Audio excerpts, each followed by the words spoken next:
In a bustling city clinic, a green parrot named Pico watches every wound and whisper with curious eyes.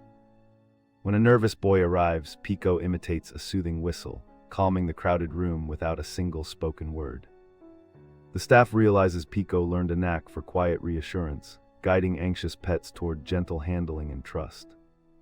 Owners start bringing small treats and stories, turning tiny moments into big wins for welfare and companionship. By sunset, Pico perches on a vet light, a symbol that patience and presence can heal more than medicine.